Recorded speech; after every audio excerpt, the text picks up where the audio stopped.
আসসালামু আলাইকুম ওয়া রাহমাতুল্লাহি ওয়া বারাকাতুহু। আলহামদুলিল্লাহ, আল্লাহ তাআলা লাখ কোটি শুকর। আল্লাহ তাআলা আমাদের সবাইকে সুস্থতা দান করেছেন। কথায় আছে, পারিব না এই কথাটি বলিও না, আর একবার না পারিলে দেখো শতবার। আমাদেরও ছোট্ট সমন্বিত খামারের পাশাপাশি আমরা পুকুর চাষ করেছিলাম, তবে এই পুকুর চাষে আমরা লাভবান হতে পারি নাই। এর প্রধান কারণ ছিল, আমরা যেই পুকুরটা নির্ধারণ করেছিলাম এই পুকুরটাতে একদম পানি ধরে রাখতে পারছিলাম না। আমরা অনেক চেষ্টা করেছিলাম আমাদের এই পুকুরে পানি ধরে রাখার জন্য, মোটর সেট করেছিলাম, আমরা এখানে প্রতিনিয়তই পানি দিয়েছি, তারপরেও কোনোভাবেই এই পুকুরে আমরা পানি ধরে রাখতে পারি নাই।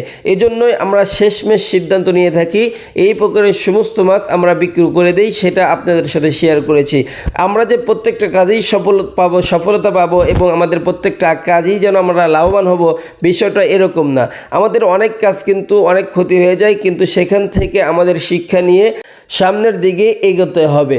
আমরা যেন থেমে না থাকি, কারণ লস লাভ মিলেই ব্যবসা। আল্লাহ তাআলা এই জন্যই ব্যবসাকে হালাল করেছেন আর সুদ করেছেন হারাম। কারণ আমরা যদি ব্যবসা করতে যাই সেখানে আমাদের রিস্ক থাকবেই, সেখানে আমাদের ক্ষতি হওয়ার আশঙ্কা থাকবেই। এই জন্যই আল্লাহ তাআলা ব্যবসা হালাল করেছেন আর সুদ করেছেন হারাম। যাই হোক, আমরা আজকে আসছি আমাদের এই পুকুরের মাছ ধরতে। আমাদের পুকুরের সমস্ত পানি শুকিয়ে গিয়েছে বালু থাকার কারণে, তবে পুকুরের দুই পাশ একটু নিচু থাকার কারণে সেখান থেকে পানি এ পর্যন্ত শুকিয়ে যায়নি। আমরা আসছিলাম আজকে এখানে মাছ ধরার জন্য, যে আমাদের ধারণা ছিল এখানে যতই মাছ মারে না কেন পানির মাছ জাল দিয়ে টেনে কখনোই শেষ করা যায় না। এই জন্যই আমরা আসছি আজকে মাছ ধরার জন্য, এবং আমরা আসার পরে সিদ্ধান্ত নিয়ে নেই এক পাশের পানি অন্য পাশে দিয়ে আমরা আমাদের আঞ্চলিক ভাষায় ছেঁচি, এই কথাটা বলে থাকি। তো যাই হোক, খুব কষ্ট হয়েছে এক পাশের পানি অন্য পাশে দিয়ে আমাদের শুকাতে। তারপরেও শুক্রিয়া যে আমরা অবশেষে পানির অর্ধেকের বেশি আমরা এ পর্যন্ত শুকিয়ে নিয়েছি। পানি শুকানোর পাশাপাশি আমাদের যে জায়গায় থেকে পানিটা আমরা ছেঁচি সেই জায়গায় মাছ এসে একদম খুবই ডিস্টার্ব করতেছিল। এই জন্যে আমরা সিদ্ধান্ত নিয়ে আগে ওরা যারাই আসবে ওদেরকে আগে ধরে ফেলবো। এ পর্যন্ত আমাদের এই পাশের পানিটা একদমই শুকিয়ে গিয়েছে। আলহামদুলিল্লাহ, আল্লাহ তাআলার শুকর। এখন আমরা ইনশাল্লাহ এই মাছগুলো ধরার চেষ্টা করব, যে এখান থেকে আমরা কি কি মাছ পাই।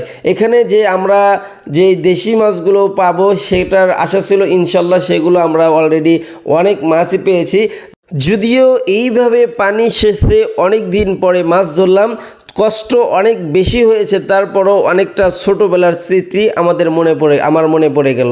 আলহামদুলিল্লাহ, এই মাছ ধরার ব্যাপারে আজকে যতটা আনন্দিত হয়েছে এবং যতটা খুশি লাগছে, বিগত কত বছর আগে যেরকম আনন্দ লেগেছে সেটা আমার কখনোই মনে পড়ছে না। তো যাই হোক, আমাদের মাছ ধরার কাজ শেষ। আমি একাই মাছ ধরতেছিলাম, আমার সাথে তেমন কেউ আসে নাই, শুধু আমার বাবা আসছিলেন।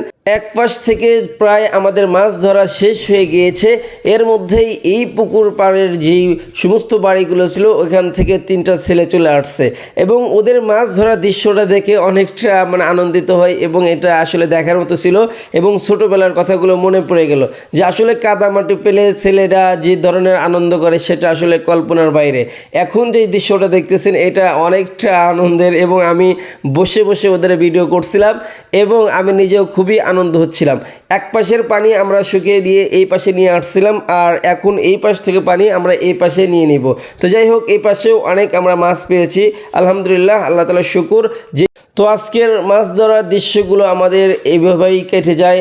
তো যাই হোক, আমরা ইনশাল্লাহ সামনে ভালো পুকুর আমরা খেয়াল রেখে আমরা চাষ শুরু করব ইনশাল্লাহ। আল্লাহ তাআলা যেন আমাদের এই কাজে বারাকা দান করে। সবাই দোয়া করবেন। আসসালামু আলাইকুম ওয়া রাহমাতুল্লাহ।